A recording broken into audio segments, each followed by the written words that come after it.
Ұяның ұясы, қожаның дорбасы. Садағасы кеткір қожанасыр, отағасы аңқау дейін десем, арамза. Арамза дейін десем, аңқау. О кісіні біреу әулие дейді, біреу әмен дейді. Өй, бұқа болсын, чорт болсын, балаларға сүт болсын деп, өз айтқандай кім болса о болсын. Әйтеуір қылғанға қылып өткен адам бол. Бір. Асқан су айтады. Бұл екі. Факты керек болса, Қожекең тұрған ауылда не көп, жеміс көп екен.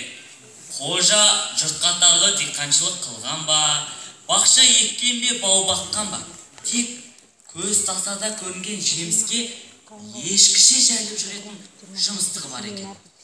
Бір күні бір бақшадағы жеміске ұлып етіп кіріп келсе, алмама, өрікпе, қияр сәбі сасып тұрмасын ба.